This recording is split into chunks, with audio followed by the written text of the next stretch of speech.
Hello there, the internet, Tough Monkey here once again, hope that you're all well. Okay, another week, another daily race, eh? This time we're at Monza in the brand new Honda RA272. I say brand new, it's new to the game, it's not new is it? It's 60 years old very nearly. But here we are anyway, in the Honda regardless. Usual daily race A specifications apply, very little you can do with the car.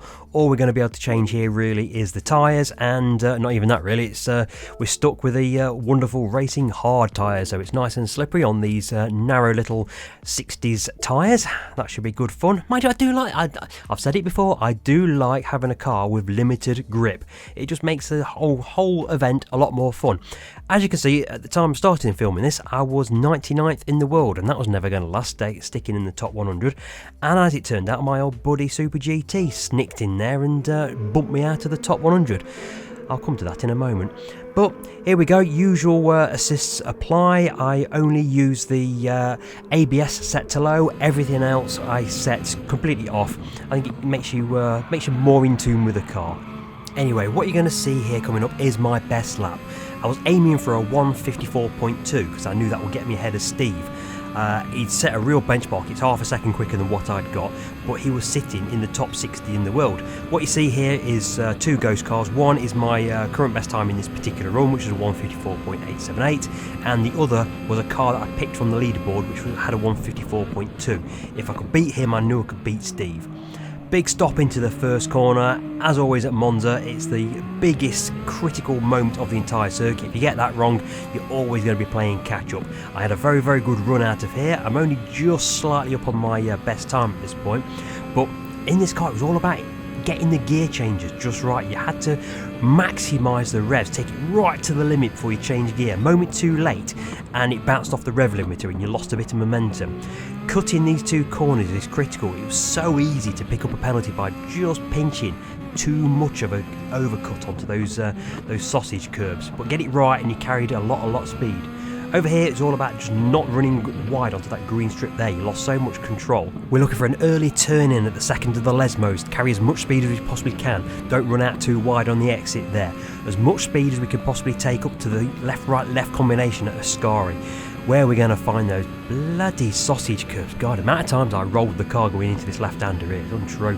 We're going to stand on the brake, shift all the weight forward and turn in, let the back end step out. We're not power sliding, we're drifting, we're keeping the car under control, avoiding that sausage curb on the left-hand side and not drifting out wide there because you'll lose momentum. And we've had a good run through that corner. We're actually overtaking the other player we've got as a ghost here. We've got a good run coming up to the final corner, the Curva Parabolica. And we're going to stand on the brakes again, turn in early and just drift it out. I've got just a fraction wide, I've not been able to hug the apex quite as much as I wanted to. I've left the door slightly ajar for the other player to sneak up the inside. Okay, it's a ghost, but he's still going to nick up the inside. I'm trying to draft him, trying to get as much speed as I possibly can. Obviously that's not working, but it doesn't matter, we've got a 1:54.247. Somehow managed to pull nearly half a second out of my best time from, I don't know, 30-40 laps of Monza this week. 1:54.247. That's pretty good. I'm quite happy with that. It's going to jump me right up the leaderboard, that is. I've managed to get my 4-star roulette ticket, which I'm sure is worth absolutely nothing. But as you can see there, my optimal time was actually my best time. That doesn't happen very often, so I'm happy, and look at that. I've just sneaked in front of Steve. It's these little wins. There's little wins. And 52nd in the world. I think I dropped down to about 55 by the close of play on Sunday night, but 52nd in the world, I think that's actually the highest I've ever finished, I think. So I'm quite happy with that.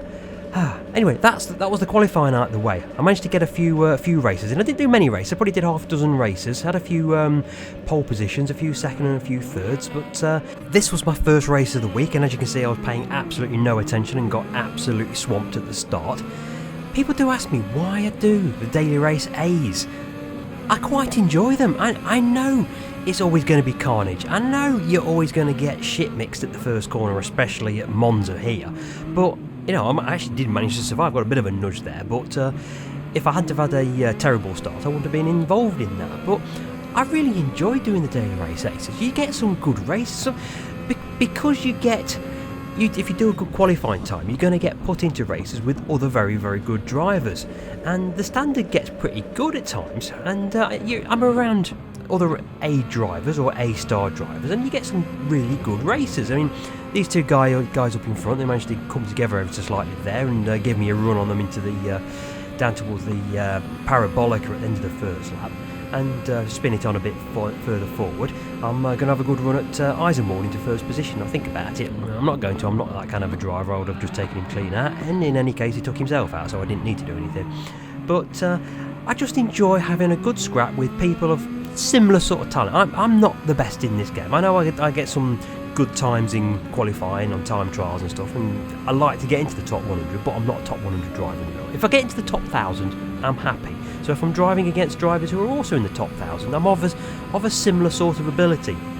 Obviously you're going to have races from time to time where you're going to mess up, or they're going to hit you, you're going to hit them. But look at this, it's 3 abreast into the first corner at Monza, and it's generally good, clean racing. There's a bit of nudging here and there, but it's daily race A. What do you expect? But if you don't take it too seriously, you can have some really good fun with daily race A's. I mean, as long as you don't hold a grudge with people, then you don't mind when something like that happens, when someone outbrakes themselves and push you wide. It happens. I'm not going to go waving my hands around. I don't mind so much. And I'm not going to hold a grudge. Diddy 200 obviously was feeling a bit guilty for taking me out at the previous corner, so he was going to take himself out there. We're all settled. Everything is good in the world. Keep racing. So we've had 2 races, we've had a 5th place, and now we've had a 2nd place. And 2nd place was going to become a bit of a theme for the week. I just could not win a race. I mean, this was a decent race. This was a proper scrap going on here. Started it 2nd on the grid. I'm down to 3rd because I had a bit of a bad run. But again, it was another enjoyable race. Close, clean racing, myself and Hood, and the guy whose name I'm not even going to attempt to pronounce. But we're having a good clean race, and I've got another guy up my trumpet trying to draft us along, and this is just good, clean, fun racing. I'm enjoying it. What is not to like about Daily Race A, provided you're not in the middle of a demolition derby? It's good. Okay, there's a little bit of aggression, maybe under braking there, but I don't mind it. It's just a good laugh. I don't always want to be sat here of a night doing a 20-lap race on a daily race B or a C or something, or taking part in the World Series when it's all getting all serious, sat here in a puddle of sweat. I work long hours, I've got to look after my family, I've got lots of things I need to be doing, lots of jobs around the house I want to be doing. Sometimes, I just want to sit down on my PlayStation and have a bit of an arse around. That's all you want to do from time to time, isn't it? Just wind yourself down. I mean, I made a bit of a monkey's ear of that one, didn't I? The guy's going to put me inside here, but it happens. It's just good racing. And this is what I want to promote with my videos. Is that I'll make mistakes from time to time, but I am not a dirty driver. I will never go for a lunge when it's only like a worst 50-50. I want to be as clean as I possibly can. I'm gonna bump wheels, yeah. I'm gonna make mistakes, yes. But on the whole, I'm trying to make my driving as clean as possible, and I'm going to prove that by getting a 1 second penalty by going over that sottish curve. Why did I get a 1 second penalty and the guy in front only got half a second for doing the exactly same thing? Who can understand the penalty system on Gran Turismo 7? Certainly not me. But hey ho, it's given us another good scrap heading into the parabolica. I've got a car right in front of me, right balanced on my edge of my nose. We're going to have a good scrap here, going to go wheel to wheel around the parabolica. We're going to be wheel to wheel all the way down the main straight at Monza. And we're going to be wheel to wheel into the Variante Rettifilia right at the end in the first big stop of the next lap. It's good fun. It really is good fun. I do think I need to be a bit more aggressive though on the brakes at times, because I do just get out of the way at times. I don't want to cause an accident. I don't want to be the reason behind a big pile up at the first corner. Anyway, we had a few more races after that, finished second most of the times, but this is the final race that I'm going to show you tonight, because this was the best one of the week. I had an absolute banging scrap here, and look out for the guy who starts in 6th place here, middle-aged man. We have a cracking race, but also look out for the poor guy who starts on my right-hand side here, the French guy, because heading into this first corner, he's got me, he's going to nip up the inside, he's got the corner, not a problem, he's going to ramp away, and what the hell just happened there? He's just been absolutely shit-mixed by the guy in the marble-coloured car, and what's going on there? Let's have a look at a few replays, see what actually happened here. The guy's there, completely out of control. Was that a deliberate attempt to overtake everyone, or what's going to happen? Let's have a look. Oh, hang on, right, he's taking avoiding action. I think he just misjudged braking. He's just yeah, we've all done that. Yeah, I'm not going to judge too harshly there, because I've done that myself. You've stood on the brakes going into the first corner on a big stop straight like that, and yeah, all hell has broken loose. Yeah, you just want the world to open up. I'm not going to criticise him too much. We've all done that. So anyway, I'm leading away the first lap. I've got another British guy, Rook, up behind me here, and middle-aged man is already into third place, taking advantage of the carnage at the first corner there.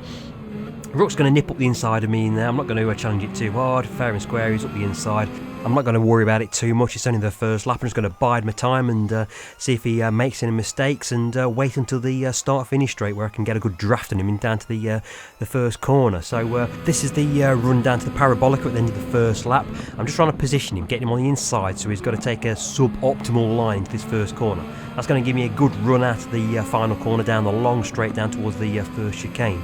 I'm just going to nip in behind him, try and pick up a good toe, and as I get up close behind him, I just want to keep him on the inside line. He's going to defend to the inside line, so as I approach him, I'm just going to move gently over to the left hand side, because if I do that, he's going to stay on the right hand side of the circuit on the dirty line. I'm just going to ease my way back over to the left hand side of the circuit, and he's going to have his own little accident there. I've not done anything there. All I've done is just move over to the left hand side of the circuit and take my racing line. He's had the incident there. And I'm going to spin it on again now. I could see middle-aged man. It was always less than a second behind me, but it kind of stayed relatively stable between 0.6 of a second and a second, and I felt comfortable. We're on the third lap here. I'm just keeping the gap comfortable. I'm not going for any particular fast laps. I don't want to make any mistakes. I think I'm in control of the race.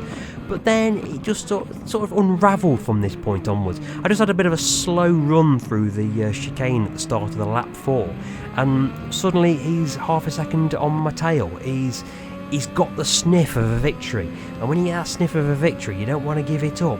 And he's going to get into the toe. He's going to pull himself up behind me, and he's going to put me under pressure. And although I'm not going to make any mistakes, he's just going to use the toe to come up behind me and put himself into a very, very good position to overtake me. And there's not really a huge amount he's going to be able to do.